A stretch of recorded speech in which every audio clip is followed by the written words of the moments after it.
Добро вечер со топ тема на телевизија Тилма. 20 часот и 15 минути од сега нека биде редовен термин за дебата. Од понеделник до петок, со мене како водител Снежана Лупевска-Созен и моите колеги Александар Чумовски, Сања Васич и Боби Христов. Животот е политика, а политиката е живот. Така е во Македонија. Но ние нема да опфаќаме само теми од политиката, туку и од секојдневието, затоа што во фокусот сте ни вие, граѓаните. Сепак неизбежно е денеска она што се случуваше во Македонија. Пучот и бомбата. Вистина или пак е заговор. Со мене во студиото вечерова се професорот Ѓорги Спасов, аналитичарот Насер Зибери, аналитичарот Владимир Божиновски и професорот Владимир Пивоваров. Случајно седите еден до друг со исти имиња, меѓутоа еве барем сте различни и во браншата и во причината зашто сте повикани овде. Она што го видовме денеска ме интересира барем за почеток како луѓе, дали ве загрижува? Дали ве загрижува како граѓани на Македонија во однос на тоа што понатаму ќе се случува или сметате дека беше неопходно да се случи? Не загрижува и како граѓани на Македонија и во однос на тоа што може да се случи во Македонија. Прво затоа што вечерва лидерот на опозицијата изнесе сериозни докази за тоа дека во Македонија се случува едно тешко кривично дело против тоа се вика неовластено прислушување на граѓани, врз основа на кое што приватноста на секој од нас како граѓани е загрозена. Оттаму сметам дека доколку тоа не се расчисти, доколку не се открие што вистина се случува во Македонија, се дотогаш безбедноста на Македонија реално е загрозена. Независно дали тоа го правеле внатрешни служби, дали тоа го правеле странски служби, независно какви шпекулации околу целата таа работа се вртат, меѓутоа реално на Македонија се случува една драматична состојба во која што опозицијата обвинува не само дека биле прислушувани граѓани, туку дека биле прислушувани високи функционери од сите политички партии, дека прислушувањето траело подолго од 4 години, дека се прислушувани истовремено функционери на партијата на власт, на сите други политички партии, па се навестуваат дури информации за прислушување на практично сите релевантни личности во Република Македонија. Пред да видиме што граѓани на Македонија. Пред да видиме што точно велеше лидерот на опозицијата, Зибери, колку вие сте загрижени од фактот што исто така оваа приказна може да стане и регионална? Дали се плашите од дестабилизација во време кога од Косово ни јавуваат вести дека пола Косово заминува од државата, останале само политичарите, во време пак кога албанските политички партии досега молчеа, а ги видовме ги има и нив во прислушкуваните разговори, вие како се чувствувате? Секако загрижен, пред се како граѓанин на оваа земја, бидејќи значи овие се сериозни обвинувања за сериозни кривични дела. Секогаш зборуваме под предпоставка тие да се докажуваат. И навистина човек не се чувствува пред се сигурен, не се чувствува комотен да живее во еден амбиент во кој се случуваат вакви настани. Во однос на регионалниот контекст, мислам дека е се уште рано да се зборува за рефлексии на овие настани во регионот, иако имаше информации дека се на некој начин инволвирани и високи политички кругови од регионот, тука пред се Косово и Албанија, но сигурно и од други земји. Но мислам дека е рано да се зборува се уште за тоа. Како комуниколог и човек што се занимава со комуникации, веројатно ќе ми кажете како вие се чувствувате и како всушност ова сето ќе одекне во јавноста? Знаеш, интересно е што оној напредок на техниката која треба да ни голесни животот на сите, често пати ни го загорчува животот на сите, односно станува се полесно да се снимаат, да се прислушуваат одредени разговори и тоа е еден глобален проблем, но се разбира дека особено е чувствително кога тоа се случува кај вас. И многу дилеми се отворија, но мислам дека се уште е рано да се носат заклучоци, особено што Во изминативе неколку денови, а и денески имавме преместување на фокусот во однос на обвинувањата, во однос на тоа што треба да се внимава, во однос на тоа што е загрозено и како е загрозено, но јас би се сложил со сите, се разбира како и другите, дека не е воопшто пријатно да се знае дека, не знам, половина Македонија била прислушувана. Пивоваров сте били од другата страна, не велам дека сте прислушкувале, меѓутоа сте работеле во службите. Сте прислушкувале. Нормално. Какво е чувството? Да слушате туѓи разговори? Чувството е оригинерно во моментот кога знаете дека имате реален непријател од другата страна, дека тоа што го правите е во законска форма, дека тоа што го правите во интерес на вашата држава, значи да спречите еден, да кажеме, буквално терористички акт, да спречите некој организирано кривично дело каде што граѓаните на Македонија би имале големи штети и самата држава би имала големи штети.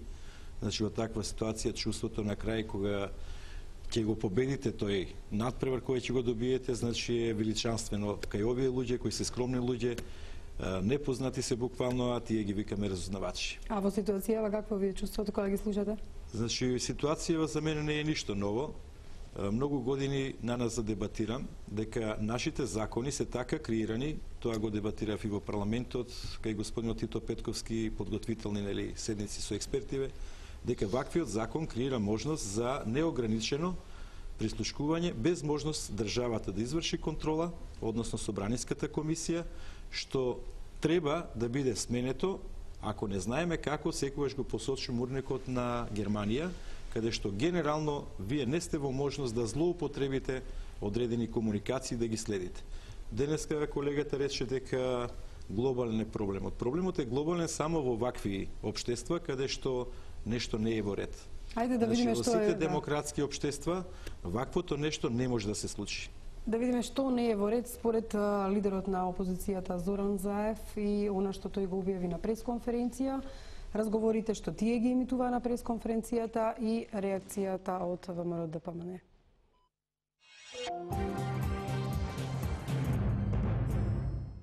Повторувам, ова е само мал дел од се што поседуваме како доказен материјал за противзаконско и криминално владење во Македонија. Како ќе ги отвараме доказите, така не ќе можете да поверувате какви луѓе раководат со државата. Со какви механизми се служеле овие неколкумина, не бирајќи средства кон граѓаните на Македонија, кон опозицијата, кон своите најблиски соработници. Почитувани граѓани, јас и опозицијата целосно ја имаме изгубено довербата во правосудните органи. Кривичната пријава ја поднесуваме за да оставиме трага, за да покажеме дека го почитуваме уставот и законите во нашата земја. Но доколку јавното обвинителство се одважи и покрене независна и транспарентна истрага, тоа јавно ќе го поздравиме, ќе бидат херои за идните генерации. Се што треба е да се почитува уставот и законите во Република Македонија. Ништо повеќе, ниту пак помалку. Почитувани граѓани, ваква широка операција на прислушување и тонско снимање во ваков обем од преку 20.000 граѓани е невозможна без учество на Министерството за внатрешни работи, односно Управата за безбедност и контраразузнавање и без конкретна поврзаност со мобилните оператори.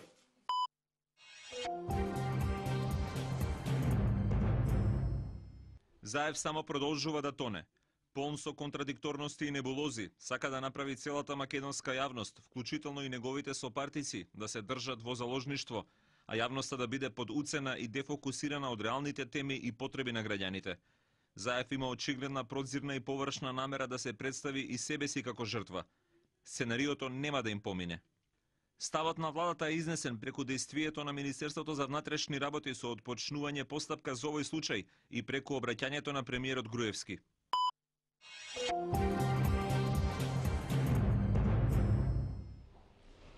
Ова беше најавата од ЗАЕФ и веројатно деновиве ќе имаме уште неколку вакви разговори како што денеска ги слушавме. Меѓутоа, еве како поранешен министер на правда, со оглед на тоа што се огласи јавното обвинителство уште пред да биде оваа пресконференција, беа затечени медиумите. Дали смеат или не смеат да ги објават разговорите што таму се емитуваат, не знаејќи го изворот на тие информации? Може ли сега да ни поднесе кривична пријава обвинителство? Не. Значи, уставно право е на граѓаните да ја дознаат вистината во врска со работењето на сопствената влада. Ако некој тоа намерно го прикрива, тогаш тоа може да биде кривично дело.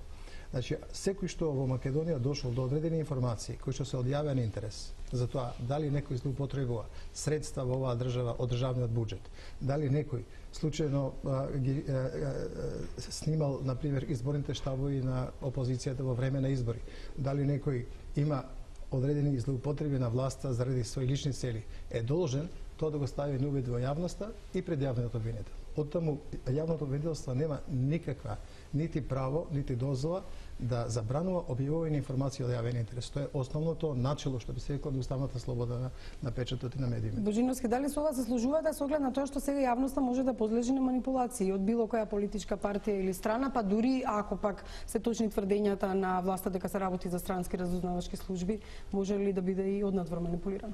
Видете, сега секогаш сум доколку постои информација, доколку е све во ред со таа информација, таа да биде достапна до граѓаните, они да проценат после колку таа им вреди на нив или не, или да се сложат или да не се сложат. Но кога станува збор за одредени сензитивни информации, тогаш треба да се внимава, се разбира. Значи никогаш не може да биде све објавено и едноставно, ако тргнеме, некогаш може нешто е снимано што е исклучително во приватната сфера. Така? Значи не знам,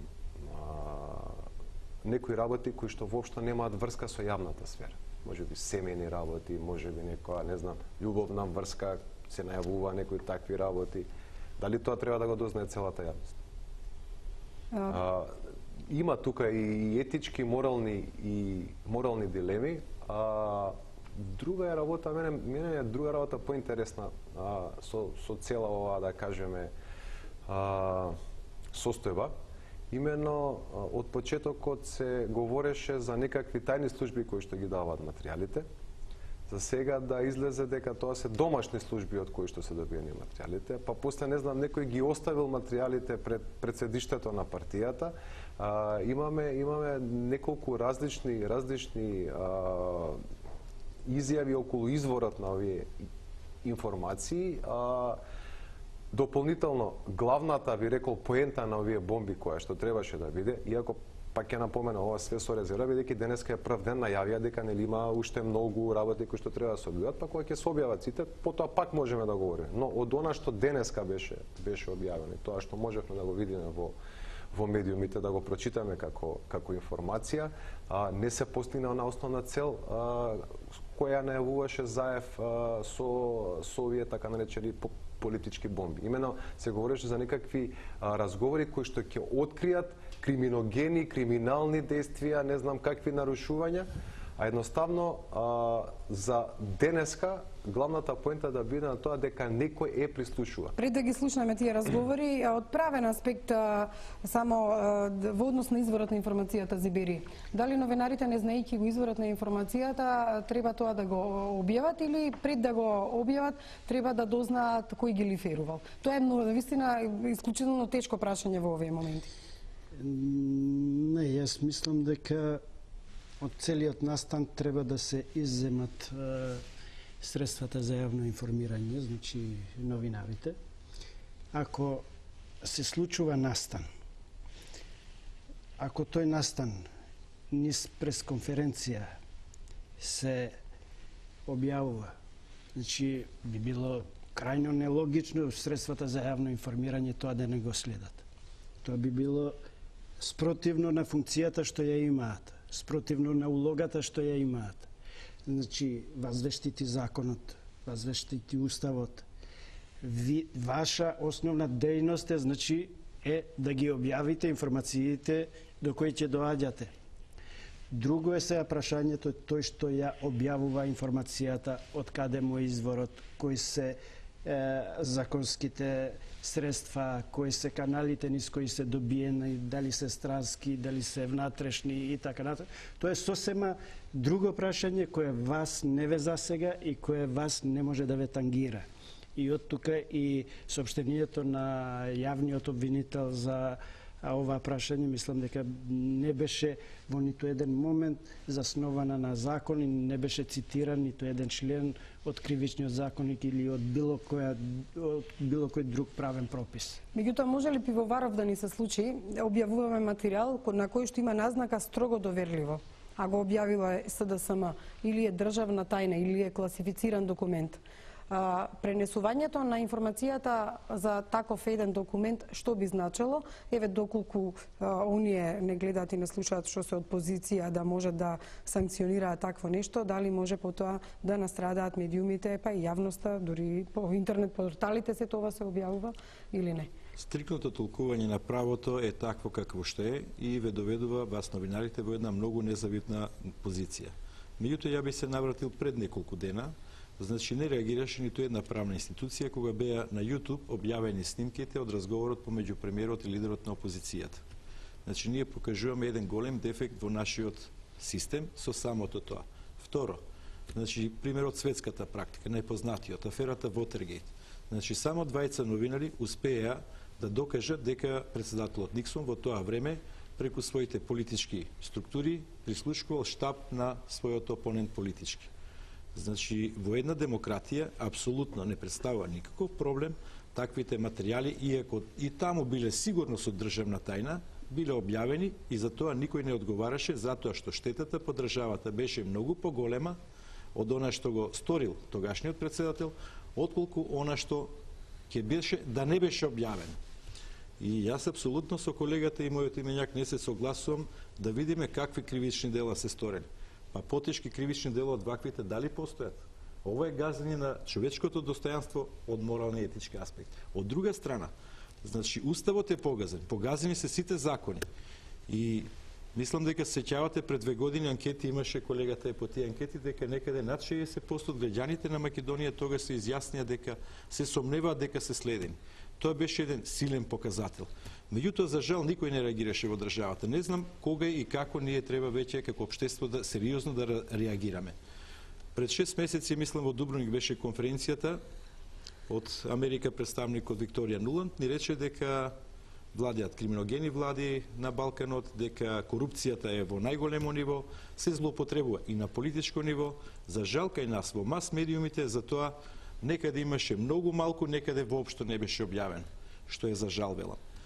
После месец дена лидерите од Југоисточна Европа, мислам премиерите, беа на средба со канцеларката Меркел, истата приказна им ја каже. Повторно нашите медиуми молчеа. Се прашувам дали можеби таквите нивни изјави, сигурно претпоставам дека се подкрепени со безброј податоци за да може тие да излезат во јавноста во дипломатскиот речник, тоа е нешто невидено, преседан на таков начин да ви објават дека сте корумпирани. Божиновски, бидејќи бевте споменати во односи на анкетите, навистина ли ги 60% од граѓаните го има тоа чувство кога анкетиравте во однос на сето това и дали навистина живееме во држава во која што луѓето им ја страв дека се следени? Јас не сум објавил истражување во кое што го има тоа прашање, сега не знам ако може да... Да, имаше на телевизија. Добро. Можеби, да, можеби. Стравот од следење е присутен секојаш. Значи, со самиот развој на технологијата, секој се плаче дека може да е следен. Едноставно, вие со самото тоа што имате лаптоп дома, вие може да бидете следени. Се препознавте ли во некој од разговориве денеска? Треба да ги преслушам, може и ќе се препознавам, не знам. Треба да ги преслушам. Имате чувство дека ви го слуша телефонот? Искрено, не сум загрешен. И да ми го слушаат, нема нешто што би било, што нема да што би го зборил по телефона, не би го кажал тоа и јавно така. Збери, како се чувствувавте вие на почетокот на 90-тите, кога бевте во ПДП и кога главни на удар за следење беа албанците, не само на телефон, по технологијата можеби не беше развиена, туку и физички. Бевте ли следени, сте биле ли следени? Па добро, и сега не се изземени тоа следење и прислушување и вакви мерки. Албанците, мислам дека тоа ни е добро познато. Во минатото исто така се случувале, значи настани кои на некој начин не загрижува, но јас лично, но верувам дека и поголемиот дел на политичката гарнитура тогашна беа свесни дека ни се следат разговорите, комуникациите, настаните и се обидувавме да бидеме што повнимателни.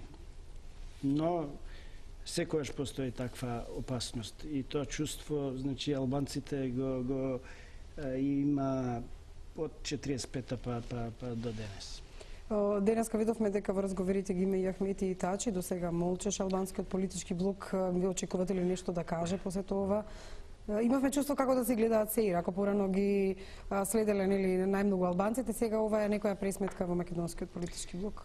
Мислам дека не може да има сериозен политички актер, а да биде рамнодушен доколку има сознанија, до толку повеќе што тие сознанија низ постапка се потврдат, и да биде рамнодушен кон вакви настани кои се тешки кривични дела и за кои секој политички актер треба не само декларативно, туку и практично да се залага за сведување на тие мерки, на тие активности во законски рамки.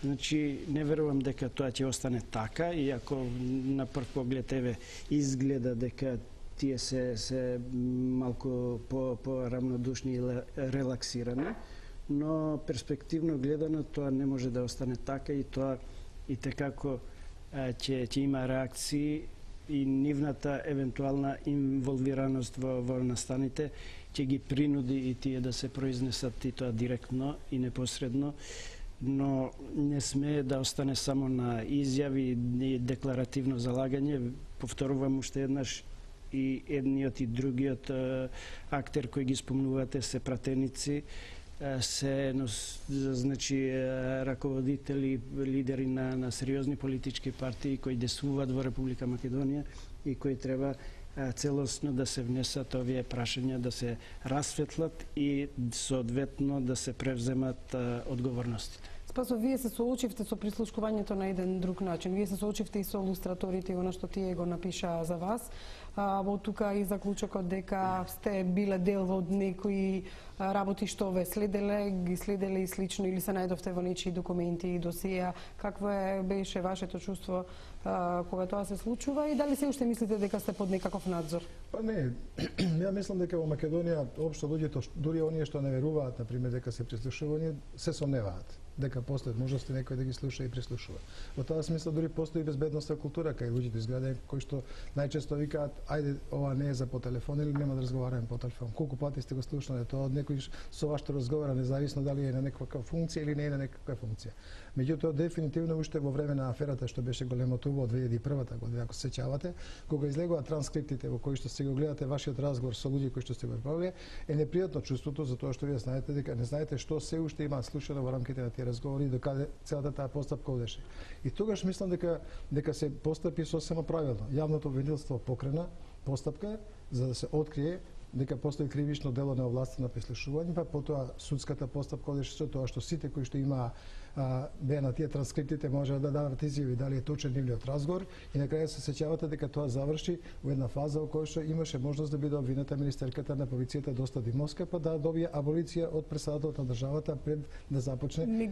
Да, меѓутоа тогаш ја тужа државата и добија новинарите оштета. Во Македонија правото не е како во Америка дека тој случај е правило. Кого сега ќе тужат? Целата приказка е во тоа што секој граѓанин има потреба да оваа држава се соочи со сопствената одговорност. Независно кој тоа го направил. Ние во сегашната ситуација мораме да обезбедиме да никој нас не прислушува. Тоа е одговорност на владата. Не може владата да каже никаква странска служба или не знам некој од внатре вас ве прислушувал, па ќе видиме ние сега низ кривичното дело ќе истражиме што е тоа што ве прислушува. Меѓутоа јас како граѓанин ако сум на тие транскрипти или разговори, кому би му ја испорачала овој пат тужбата на Заев кој го објавува во јавност, на евентуално власта која што прислушкувала или на некоја трета служба која учествувала? Постојат две нешта за кои што се разговараме. Едното е дали некој е прислушкувал, а друго дали со објавениот текстот, транскриптот на тој разговор вие претрпувате некаква штета. Ако претрпувате некаква штета од објавувањето на транскриптот на тој разговор, може да го тужите тој што го објавил транскриптот на тој разговор. Меѓутоа, ако вие не сте заинтересирани да дознаете дали воопшто сте прислушкувани така натаму, тоа веќе сосема друго. За прислушувањето, како што е поднесена кривичната пријава против директорот на државната на управата за безбедност и разузнавање, тие се одговорни за целата за таква постапка во Македонија. Од тоа мислам дека одговорностите се јасно отприлика разграничени во законот и јасно знаете кого зашто би можеле да го тужите во целата таа ситуација. Ако на пример, дозволете само што го кажам, одредена влада во еден период или 4 години прислушувала телефони на опозицијата или на опозиционите политички партии, тогаш дефинитивно е одговорноста многу поголема од само кривичната одговорност на неколку луѓе кои што тоа си го дозволили да го прават. Тогаш се случува многу сериозен упад во уставниот поредок на државата. Вие тогаш имате ситуација во која што опозицијата не можела нормално да функционира во одреден период од развојот на државата. А ако она не може да функционира, тогаш какво збор ќе стане за демократијата или за било што друго во земјата? Божиновски, дали се служувате со ова со оглед на тоа што не го знаеме се уште изворот на прислушкувањето? Ова се за сега само тврдење на ЗАЕВ. Значи, повторно ќе кажам, изместен е тотално фокусот со ова денеска. Сите очекува откривање, значи тие разговори требаше да дадат само средство преку кое што ќе се открие некаков криминал, односно криминал во самите разговори. А сега всушност криминалот стана самите разговори, затоа што сега целосно се сврте или се прави обид да се сврти фокусот. Не е важна содржината на разговорите, него важно е тоа што е снимано. Вие сметате дека не е кривично дело доколку е нешто снимано? Тоа е криминал. Не. Да се разбереме. Не велам дека ова е криминал, ова не е криминал. Велам дека комплетно е сменет фокусот. Се најавуваше дека во тие разговори тие се само средство преку кој што ќе се открие некаков криминал. Тоа го нема.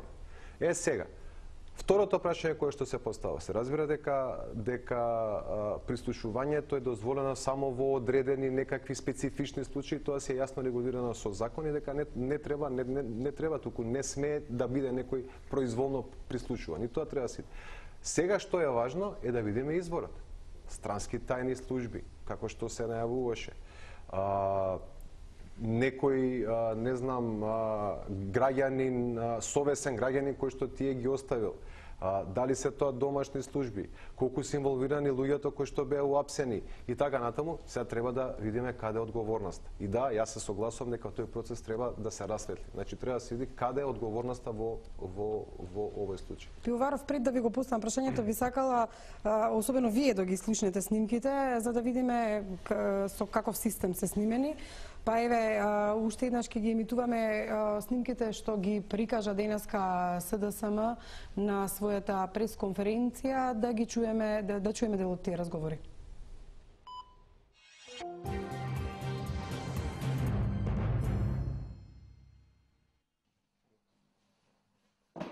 Сина птица, дувло, големото уво, афери, досија, паун, лејди, Ибар, мајка, псевдоними, само неколку од стотиците досија која тресат Македонија 2 децении. Важни безбедносни информации бе измалку комично преку тетовските дворови или од политичката опозиција која по правило е неверојатно блиска со оперативците кои се слушаат и спливуваат во јавноста. Парламентарната демократија отвори фиоката со досијата во кои македонците ги кодошат македонците.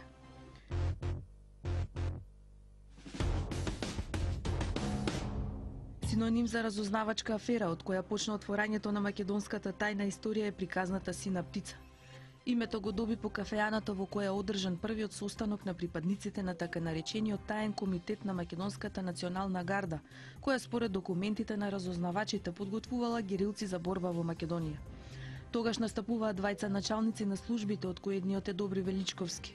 Разговорот со припадниците на МНГ и македонските разузнавачи е снимен во кафејаната, но до ден денес остана нејасно дали се работеше за пресметка во врвот на ВМРО-ДПМН или обичен обид разузнавачите да напредуваат во кариерата. Зад името Дувло се крија прислушкувањата кои според документите на ВМРО-ДПМН се воделе од петата управа на МВР. Прислушкуване штабот на ВМРО, следени се членови на партијата со назнака македонски национализам. ВМРО за ова го обвини СДСМ. Една година по пукањето на аферата, ВМРО ДПМН во собрание бараше разврска, но и оваа приказна остана незавршена. Се случи атентатот на председателот Киро Глигоров, а потоа и аферата Шаклев. Прислушкувани и снимени наводно српско-албански тајни врски поврзани со атентатот, но и оваа афера остана во заборавот.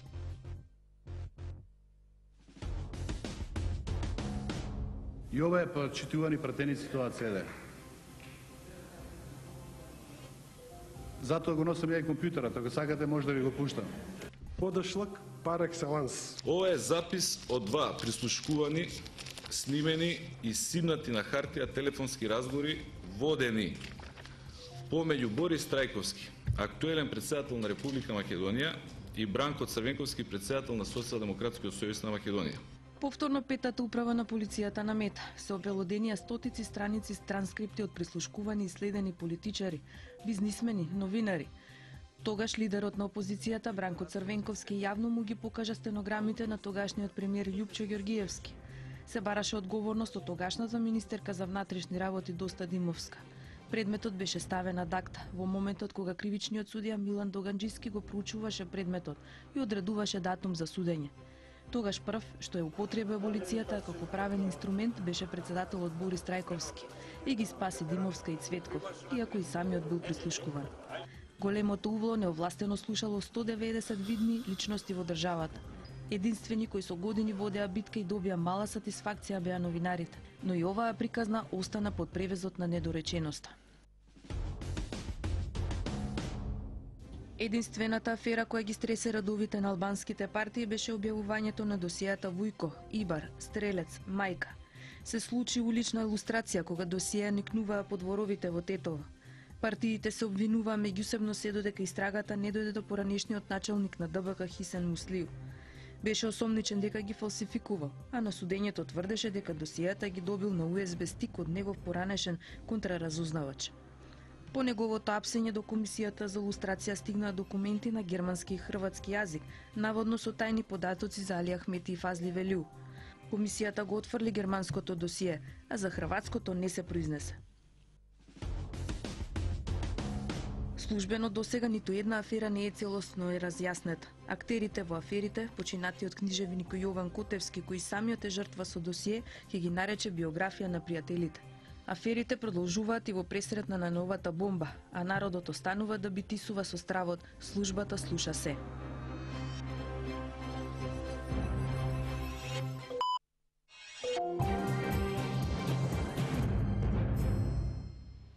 Вака се слушаше некогаш на CD-а и видеокасети со тајни пенкалца и камери. Каков беше тонот на снимката денеска и со кои квалитети, евентуално каков систем го снимале? Да ги чуеме уште еднаш снимките кои денеска беа прикажани во СДСМ. Фала ти, ајде чао, ало. Другарче, што се случи? Страшно, ништо страшно, али нешто покушава. Со кола ми гаѓа со шишиња и онака као не плашеа за да не тргнат од патот. И тука кај Росомен тоа? Да, кај темната. И бре. Сега поминавте веќе на автопат? Да. Чекај само секунда на автопат, чекај. Ја следеле министерката за внатрешни работи Гордана Јанкуловска.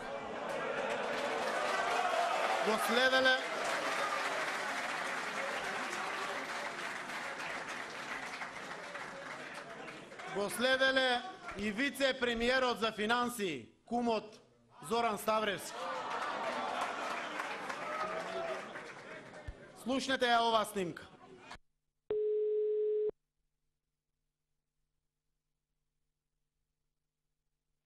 Да. Амо? Здраво, Горде. Амо, шо правиш? Еве, читам... Нешто гужва да не? Не. Шо ќе читаш? Само мене ме има повести. Да. Арно си му запукава нове. Кажи, ја намерно он ќе се изживljava со мене, сака нека прави. Да. Треба да се знае кој е власт и тоа јас уште порадикално сакав да поднесат нашиве предлог за политичка одговорност на Тито Петковски, пошто нели ја злоупотребува комисијата, меѓутоа координаторката не дозволува. А за мене може, секоја будала може да поднесува. Сега пази апсурдна ситуација. Значи ќе има едно ова барањево од комисијата, тоа нели како и да се изгласа, дискусија ќе има, значи еден ден ќе се збори за тоа и плюс интерпелација. Ама тоа е окей, нема проблем мене кога ме плюкаат.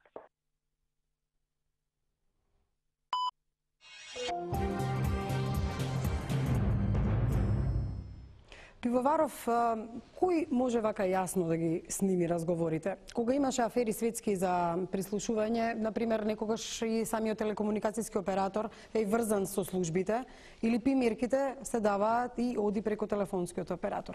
Меѓутоа, во Македонија имавме искуства каде што и партиите се говореше дека имаат своји прислушни уреди за снимање, и третата опција е веќе све се следи преку сателит и можат и така да бидат следени. Што мислите вие за овој квалитет на снимки, да речеме? Ќе почнем да одговарам на вашите прашања од крајот кон почетокот. Значи, се следи преку сателит. Треба да знаете дека сателитските разговори преку сателитските мобилни телефони може само да ги следат големите велесили. Ние немаме сателити горе, за да може да ги таквите комуникации пресретнуваме. Значи, второто прашање ви беше околу мобилните оператори. За жал, кај нас мобилните оператори, како соизвршители во извршување на ова кривично дело, од кога би можеле да бараат оштета оние кои биле следени, не се опфатени во кривичниот законот. Уште кога беше носен закон, беше многу јасно зошто тие не се опфатени. Во ваквото следење на комуникации кој е толку масовно, значи бројката која е точна од над 20.000 следени комуникации, од квалитетот на снимките кои ги гледате, значи може да заклучиме дека тоа може само да го направи одредена служба.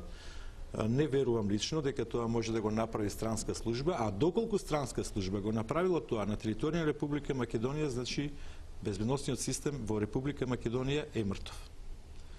Во оваква ситуација треба да бидеме сериозни и да бидеме реални, и доколку постоеше јавно обвинителство, требаше уште вечерва да ја отпочне истрагата за во интерес на државата и на граѓаните, да не се ствара зла крв, пошто гледаме дека и по овие електронските мрежи секаде различни, секој од свој политички аспект. Значи сега веќе ги гледам политичките партии во ровови. Значи како да изместиме ситуацијата од реалноста, како да го набедиме нашиот противник, што апсолутно не води никаде. Еднаш за секојаш нема веќе помилување од председатели на држави, значи еднаш мора оваа држава, ако сака да стане сериозна држава. Значи мора ова кривично правно да го дотера до крај. Божиновски, дали сметате дека СДСМ го одбра вистинскиот начин ова да го прикаже? Зошто не го направија македонскиот Викликс или пак да застанеа на собраниската говорница и сето ова да го изнесеа?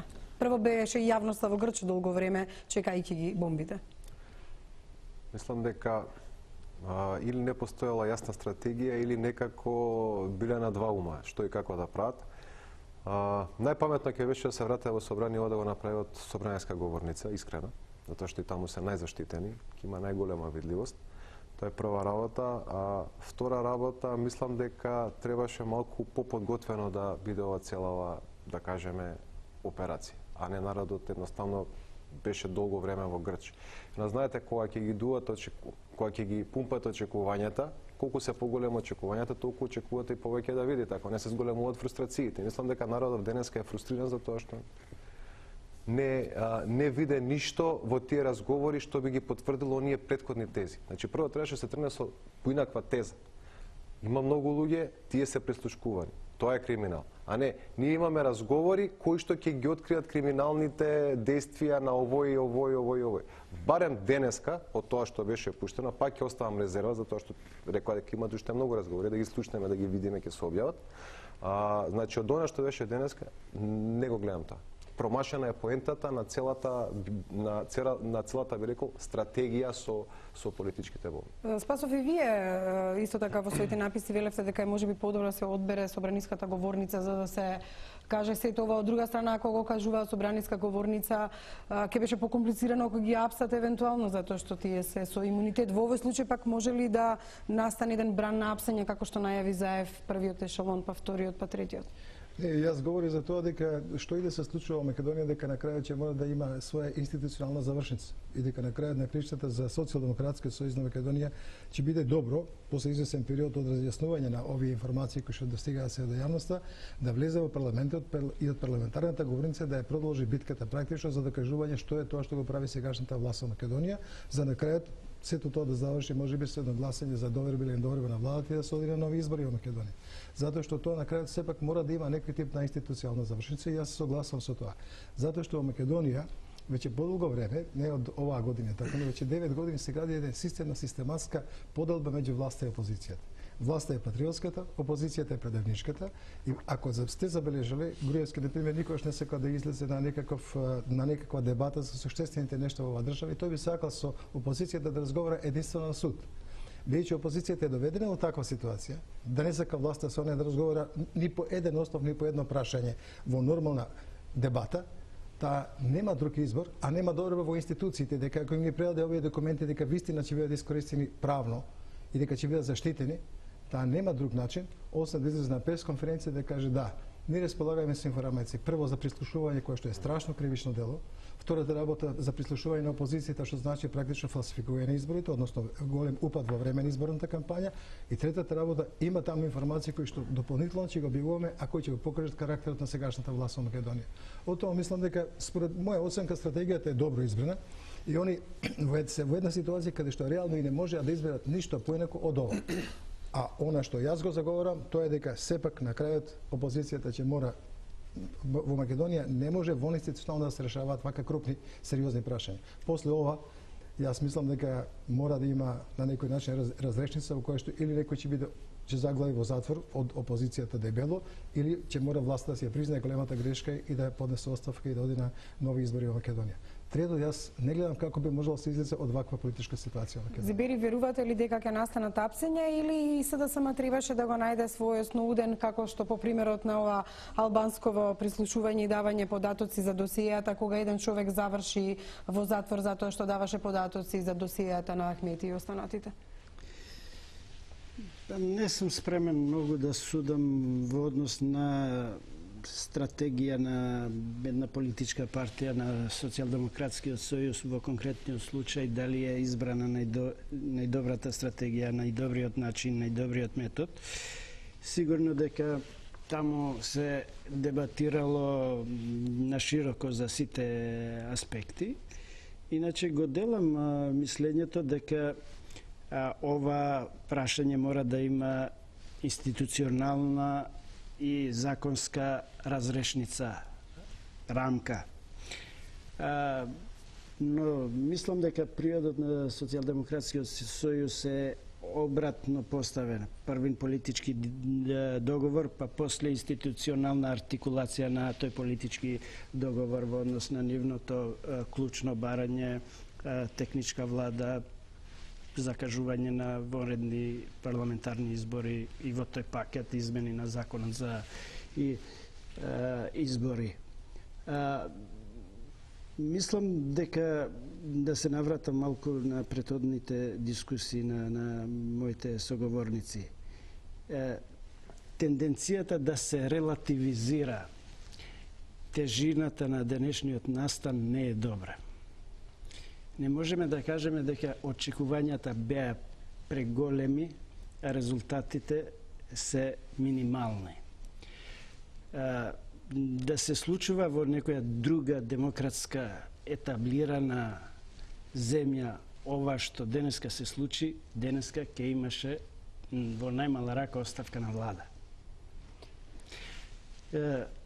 Видите, само денешното објавување на ова што се случува под предпоставка еве да се исклучат импликациите за кои професорот Пивоваров на дворешни служби, што исто така, иако лаик по овие прашања, мислам дека не се инволвирани, барем не за ова што денеска беше објавено. Во најмала рака 3-4 темелни вредности на уставниот поредок се повредени.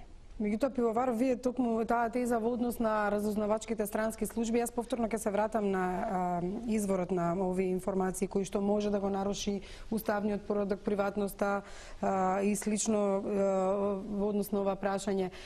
Сметате ли дека ова објавување од корен ќе ги разниша и оние кои се под ингеренција на председателот, тоа е Агенцијата за разузнавање, и оние кои се во УБК?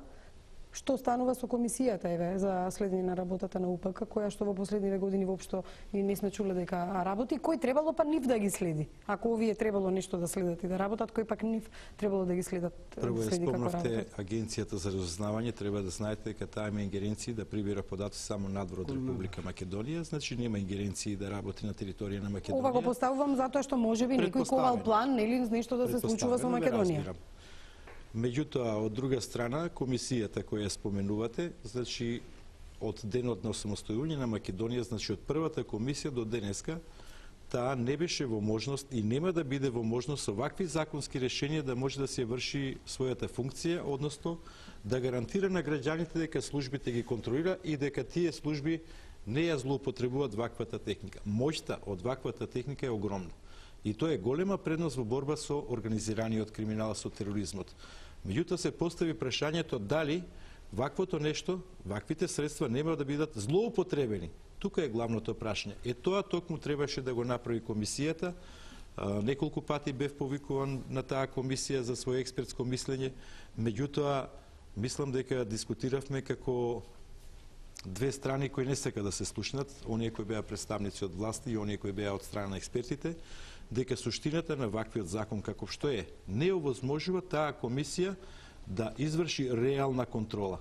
Значи, во секое време може да има пропусти. И од друга страна се поставува прашањето дали мобилните оператори немале некому на некој трет центар овозможено пристап до софтверот, значи тоа е суштината на цело ова прислушкување, за да може директно да влезат во софтверот и да ги вршат ваквите дејанија. Значи имаме две прашања сега, дали тоа се службите или некој острана дозволил. Значи истрагата овдека треба да биде насочена исклучително кон мобилниот оператор и од тука ќе добиеме разрешницата дали тоа го правеле безбедните служби или пак некоја трета страна. Затоа велам дека потитно мора да го промениме кривичниот закон, закон за кривична постапка, каде што во посебните истражни мерки мора да биде опфатен и мобилниот оператор, да си ја понесе одговорноста, бидејќи без него нема прислушкување.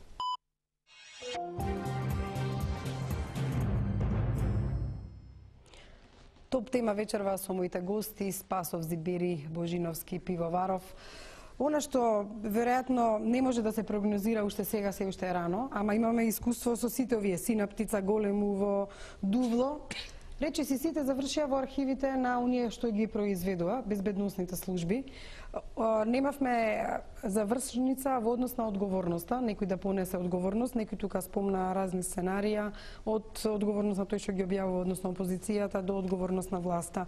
Меѓутоа, што очекувате од пуч? Дали ќе биде уште една афера во Македонија која ќе заврши во нечија фиока или ќе се случи нешто? Кога се случуваат вакви работи за било која земја и така натаму, особено вакви како што е Македонија, е интересно што тоа е една порака до сите оние кои што мислат дека можат да контролираат се без било каква одговорност, дека еден ден тоа ќе се открие. Тоа значи дека прво ја потресува сигурноста на оние што сметаат дека можат нешто зацкриено да прават или да работат без некој да дознае. Од кога ќе почнат се дознават, тие се наоѓаат веќе во некоја паника и се обидуваат да се заштитат со сите механизми институционални кои што им стојат на располагање. Во таквата состојба се става на тест судството, обвинителството, полицијата, сите институционални механизми за решавање на ваквата криза и на крајот бидејќи се работи за инволвираност на голем број на пример политички субјекти, застану се работи за можеби дестабилизирање на самата земја, сето тоа сепак завршува со некакво политичко решение. Доколку на пример институциите покажат способност да изведат и кривичната одговорност на поединци инволвирани во ваквата атмосфера, сега ќе остане прашањето кој бил наредбодавецот, кој имал интерес од тоа да се случува една земја, а тоа завршува сепак со политичката одговорност во земјата. И затоа нас не се чини дека нема завршници. Меѓутоа, после секоја од овие афери, вклучително и аферата Големото во 2001 година, ако се сеќавате, имаше промена на власт. Збери, кои се вашите очекувања од сето ова? Во Македонија има една стара израка, секој чудо за 3 дена знае да биде. Дали ќе биде такво нешто или ќе има правна завршница или политичка? Очекувањата се едно, но тоа што треба да се случи е друго. Јас мислам дека и политичката и законската одговорност треба да се процесуира и да се финализира. Имајќи го во предвид актуелниот капацитет на нашиот правосуден систем, чисто се сомневам дека е спремен да ја процесуира и до крај да ја финализира законската одговорност на било која инволвирана страна.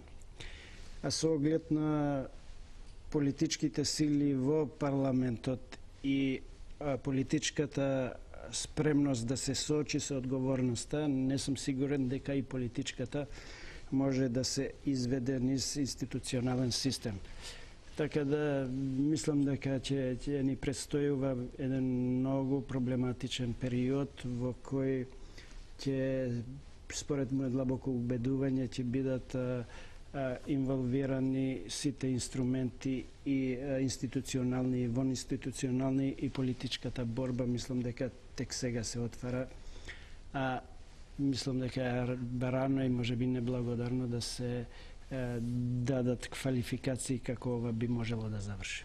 Божиновски, во Македонија се случува уште нешто, тоа е отварање на една друга афера за да се потисне претходната, меѓутоа ова е некако премногу големо за туку така во јавноста да се потисне. Кои се вашите очекувања?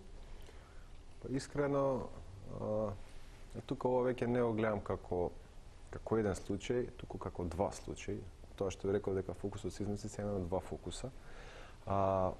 Прво, доколку продолжи господин Заев да објавува работи во стилот како што тоа беше денес, од таа бомба нема да остане ништо, не секој чудо за 3 дена, туку секој чудо за 2 дена ќе биде.